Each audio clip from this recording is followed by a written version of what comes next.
avis, c'est quoi la parole? Il est important de définir les choses selon leur contexte. Oui. La parole, s'il faudrait aller selon la langue, c'est-à-dire la langue française, on dira c'est un moyen de communication. Mais pour moi, c'est dévaloriser le sens même de la parole. En hébreu, on parle de davar pour parler de la parole. Et dans ma langue, bassa, on parle de hop. Hop, qui veut dire en anglais hope, qui veut dire foi. Mais comment? En français, en anglais, on dit hope pour parler de la foi, et en passant, on dit hop. C'est-à-dire, on voit, c'est la même racine. Alors, pour dire les paroles, en passant, on dit mahop.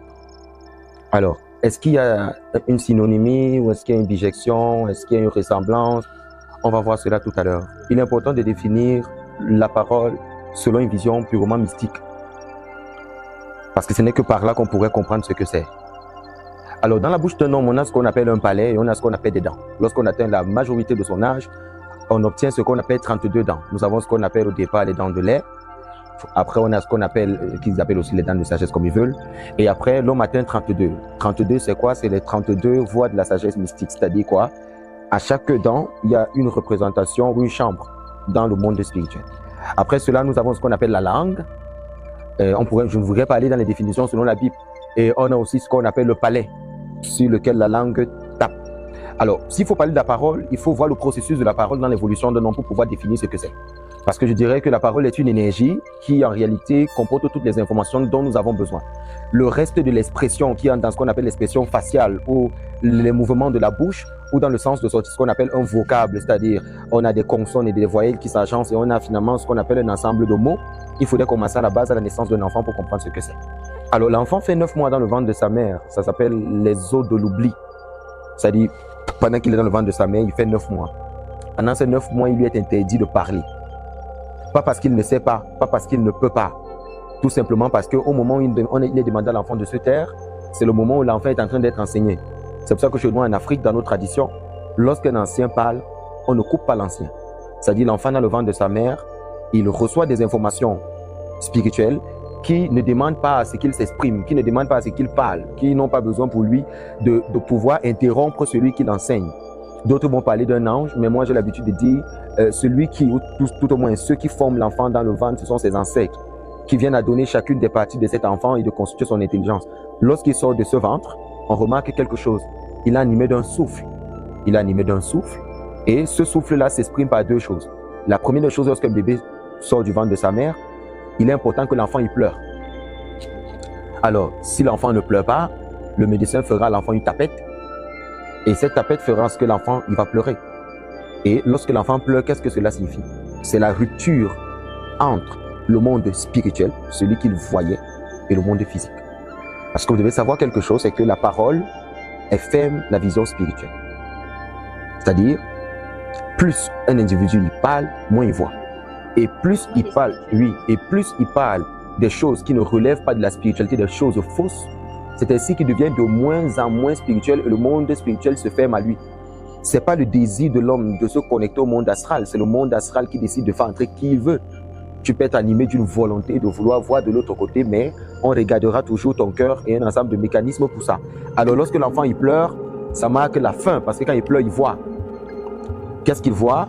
Il voit le monde dans lequel il va entrer. Un monde très difficile, un monde compliqué, un monde où tu n'as pas d'autre choix que d'utiliser la parole. Un monde où tu dois faire la part des choses avec ce que tu dis. Un monde où nous enseignons ce qui n'est pas vrai. Un monde où même ce qu'on pensait être vrai se révélera avec le temps être faux. Un monde où ta vérité ne se vérifie pas dans tous les plans de la société. Est-ce que dans tous les plans de la société, ce que tu dis pourra être vérifié? Prenez le temps de m'écouter parce que je vais commencer très loin avant d'arriver à la question de la parole pour expliquer ce que c'est. Alors l'enfant, au fur et à mesure qu'il grandit, on remarque quelque chose. Lorsque l'enfant il pleure, il est ensuite animé d'un souffle. Ce souffle l'amène soit à rire, ce souffle l'amène soit à pleurer, ou ce souffle fait en sorte qu'il soit neutre. Est-ce que la valeur de la parole siège dans le fait d'entendre d'une façon intelligible ce que quelqu'un est en train de dire, ou bien c'est le fait d'écouter un individu depuis l'intérieur? Alors lorsque l'enfant grandit, il commence à prendre ce souffle-là qui est à l'intérieur de lui, qui essaye de remonter vers le haut, et ce souffle se découpe en mots. En fait, pour des mystiques, ce n'est pas ce qui sort de la bouche d'un homme qui est important. Ce n'est pas ça qui permet de comprendre un homme. Un homme, ce n'est pas parce qu'il s'explique que ce qu'il est en train de dire a un sens. Comment savoir si un homme dit la vérité? La preuve, on a des personnes aujourd'hui en politique qui te disent des choses qui ne sont pas vérifiables, mais tu y crois parce qu'ils sont convaincants. Est-ce que être convaincant voudrait dire qu'on est en train de dire la vérité? Alors, on a des enfants qui, en réalité, vont utiliser la parole ou le souffle qui est à l'intérieur d'eux pour exprimer un mal-être. Et c'est où la thématique commence, celle qu'on aborde. La parole pour exprimer un mal-être. Alors, si j'utilise la parole pour communiquer, ça veut dire que ceux qui sont en train de m'écouter au moment où je parle sont très bas spirituellement. Je m'explique. Le monde est né d'une musique. Le monde est né d'une vibration. Une vibration qui va entre 20 Hz et 20 kHz. Quand je parle de vibration, on a ce qu'on appelle, ce que les gens appellent les notes de musique. Et la plus compliquée, le si bémol ou le si qui monte très haut, qui est le plus élevé des sons et qui est le plus difficile à produire. Je prends d'abord dans ce cas-là, je parle dans la vision spirituelle. Ce qui voudrait dire qu'on a donc des personnes qui auront des voix très aiguës, des barytons, des sopranos. On aura des personnes qui auront des voix même graves ou des voix d'un certain niveau. Toutes ces voix que vous voyez, ce sont des couloirs spirituels où certaines personnes ne peuvent pas faire dans une certaine spiritualité et d'autres peuvent faire. Il faut comprendre bien ce que je suis en train de dire. La voix, c'est quoi? C'est le souffle d'information qui monte à l'intérieur du ventre d'un homme et qui va se découper en paroles au niveau de la bouche pour rendre le discours compréhensible. La question qui est non simple, c'est que lorsque tu es face à toi ou lorsque tu as face à toi un individu qui ne comprend pas la langue de l'autre, est-ce que la communication peut être possible? Alors, est-ce que la parole, telle que nous la comprenons, c'est le même sens que les initiés y comprennent? Un exemple simple, très palpable. Lorsqu'un enfant il pleure, la maman sait si l'enfant il a chaud, si l'enfant il veut un bain ou si l'enfant il veut manger. À partir du moment où l'enfant qui est en train de pleurer, la maman n'arrive pas à comprendre ce qu'il veut, il y a un problème. Mais si la maman arrive à comprendre ce que l'enfant veut, ça veut dire que la communication entre l'enfant et sa mère est une communication spirituelle et c'est une communication non verbale. Mais non verbale parce qu'on n'entend pas ce qui sort de la bouche de l'enfant, mais verbale pour les hommes spirituels parce que c'est un discours clair. Autrement dit, lorsqu'on est un initié, on peut savoir ce que quelqu'un pense à l'intérieur de lui et ce que quelqu'un dit en temps réel parce que le simple souffle qui sort de ta bouche et de tes narines exprime de façon très claire ce que tu penses et ce que tu envisages de faire. Je suis en train de définir ce que c'est que la parole. Alors, je répète ce que j'ai dit. Le souffle d'un individu, la manière avec laquelle il respire, la manière avec laquelle il rit, tout ce qui sort de lui en termes de souffle est une parole. Alors quand quelqu'un dort, il parle. Quand quelqu'un respire, il parle. Il faut comprendre ce que je dis, je suis très profond. Quand quelqu'un dort, il parle. Quand quelqu'un respire, il parle. Même lorsque quelqu'un dit qu'il est calme, il est en train de parler. Maintenant, qu'est-ce qu'il y a dans l'information de son souffle? C'est l'ensemble constitué des émotions et des pensées qu'il a. Alors les pensées que tu as s'accrochent sur ton souffle et sortent. Mais il ne faut pas oublier que c'est ce que tu expires en réalité que tu inspires. Ça veut dire que c'est ce que tu fais sortir de l'intérieur de toi que tu vas encore absorber à l'intérieur de toi. Autrement dit, même lorsque quelqu'un ne parlerait pas, il est simplement victime de ce qui sort de sa bouche, ce qui sort de la bouche d'un homme. Ce n'est pas seulement la parole, pour ne pas citer ce verset du Tanar qui dit ceci, que l'homme a dans le livre d'Ecclésiaste chapitre 5, il faut le citer, que l'homme a dompté tous les animaux du monde, mais ce qu'il n'a pas pu dompter, c'est sa bouche. Parce qu'on a l'impression que les gens qui ne parlent pas ne sont pas expressifs. Alors qu'en réalité, les personnes qui ne parlent pas sont des personnes extrêmement expressives. Et pour les hommes spirituels, les personnes qui ne parlent pas, qui ne font pas sortir ce qui est à l'intérieur d'eux, sont plus dangereuses dans le sens strict du terme que les personnes qui s'expriment. Parce que généralement, les personnes joviales, les personnes qui parlent, ce sont des personnes qui ne laissent pas que leur souffle intoxique ce qu'ils ont à l'intérieur d'eux. Ils pouvaient l'exprimer directement. Mais les personnes qui sont calmes, qui ne parlent pas, qui murmurent à l'intérieur d'elles, tout le souffle, si on vous fait entendre le nigoun, c'est-à-dire la mélodie en hébreu, qui sort à l'intérieur de leur bouche, je ne suis pas sûr, mademoiselle Marie là-bas, que vous serez encore capable d'adresser la parole à certaines personnes. Pourquoi? Parce que l'homme véritable, c'est ce qui est à l'intérieur et non ce qui est dehors. Tout ce qu'on crée, comme je viens de le prouver tout à l'heure, prend une place dans le monde spirituel. Je prends un exemple simple. Nous sommes ce que nous déclarons dans nos bouches. Si par exemple quelqu'un dit, je prends un exemple simple, que moi je suis bon à rien, moi je ne sais à rien, moi je ne peux rien produire dans ma vie n'est que malédiction, je ne souhaite pas à Dieu ne plaise. Mais cette personne n'est rien d'autre que ce qu'elle vient de dire.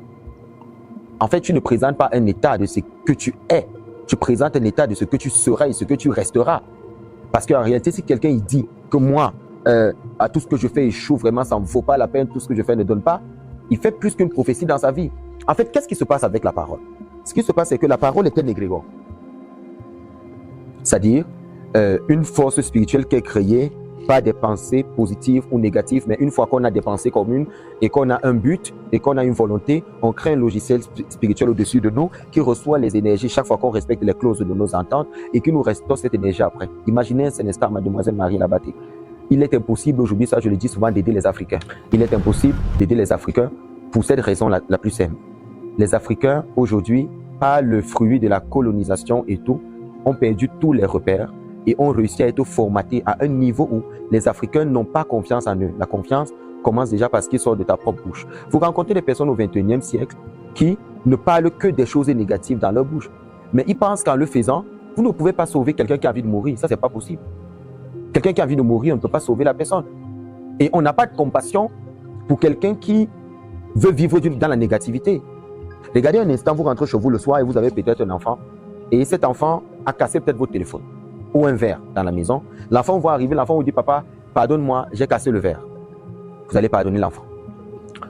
L'enfant, tu reviens le lendemain, il a cassé le deuxième verre. Non, même pas qu'il a cassé le deuxième verre. Le premier verre qu'il a cassé hier, il revient avec la même chose. Il dit, papa, j'ai cassé le verre hier, pardonne-moi. Papa dit, mais je t'ai pardonné hier, ça va? Il revient le troisième jour. Papa, j'ai cassé le verre, pardonne-moi. Le papa dit, mais ça fait 3 fois que tu me dis la même chose. Il revient la 4e fois. Il dit, papa, j'ai cassé le verre, pardonne-moi. Qu'est-ce que son père va faire? Il va battre sur son enfant. Pourquoi? Parce que l'enfant ne sait pas accepter son pardon. Nous vivons dans une société où il est très impossible de t'occuper de quelqu'un qui ne se considère pas déjà. Quelqu'un qui se dit qu'il est bon à rien. Quelqu'un qui vit dans la négativité. Parce que les personnes qui vivent dans la négativité, c'est des personnes qui prophétisent et qui profèrent le mal sur elles-mêmes. C'est des personnes qui estiment que l'autre est plus bien que moi. L'autre est plus bien que moi. Je parlais à maman Eliora tout à l'heure, disait, mais à quel point c'est énervant de voir à quel point les Africains veulent avoir des cheveux lisses. En fait, c'est un problème culturel.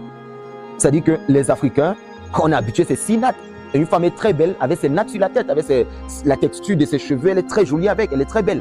Mais qu'est-ce qui se passe aujourd'hui? On est influencé par l'autre parce qu'on n'a pas confiance en soi. Ça, c'est aussi le travail de la parole lorsqu'on ne comprend pas ce que c'est.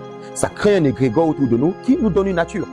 Il est impossible pour quelqu'un qui a passé toute sa vie à vivre et à penser que si tu n'es pas allé à l'école occidentale, tu ne peux jamais devenir quelqu'un sur cette société. Il est impossible de prendre cette personne, de mettre à côté de toi. Tu mets cette personne à côté de toi, cette personne te détruit. Elle te détruit pourquoi? Même si elle manifeste le désir de travailler avec toi, elle craint avec elle un égrégore qui pendant 20 ans, 10 ans, 20 ans, 25 ans, 30 ans, a passé le temps à croire qu'elle ne peut jamais devenir quelque chose parce que ses parents ne l'ont jamais envoyé à l'école. Vous voyez un peu ce que je suis dit? Et ce bagage spirituel-là, quand la personne vient vers toi, elle vient avec ce bagage-là et commence à détruire ta vie. C'est pour ça qu'il faut bien choisir les personnes avec lesquelles on marche. Ce n'est pas parce que quelqu'un il sourit qu'on marche avec la personne. Il faut toujours vérifier ce qu'on appelle les charges karmiques d'un individu. Les charges karmiques sont énormes. Et si vous collez à quelqu'un qui a des charges karmiques, vous partagez les charges karmiques. C'est pour ça qu'une fois que vous détectez qu'il y a une personne à côté de vous qui n'est pas positive du tout, qui est très péjorative, très négative, il est important de t'éloigner de cette personne. Donc, la parole, elle n'a pas été donnée à l'homme pour qu'il dise ce qu'il voit. Non. La parole est l'une des choses les plus fortes. Parmi les 3 choses, c'est-à-dire les forces créatrices du corps de l'homme, on a ce qu'on appelle le cerveau. Lorsqu'on pense quelque chose, on a la capacité de créer. On a ce qu'on appelle, s'il faut parler d'une façon, vraiment la deuxième partie, on a la bouche, qui est la deuxième force. Ce que je dis, ça s'accomplit. Si je dis par exemple un chauffeur vient comme ça, il vient. Si je dis un enfant va là-bas, il va. J'ai une force au niveau de la bouche. La 3e force, c'est l'acte de la procréation. Je peux procréer. Alors j'ai une autre force qui est au niveau de la procréation. Mais au niveau de la force de la parole, c'est là qu'il y a le problème de l'homme. Parce qu'aujourd'hui, les Africains ne croient plus en eux-mêmes. Ils se disent que le bonheur est ailleurs. Aujourd'hui, tu vas trouver des Africains qui rappent les langues des autres, rapper, c'est-à-dire parler les langues des autres couramment. Mais pose la question à cet Africain, quel est ton nom en tant qu'Africain? Je vous ai dit dernièrement dans ce plateau que quand je me suis fait convertir au judaïsme, l'une des choses pour laquelle je me suis toujours battu, c'est que mon nom de famille Wayak figure.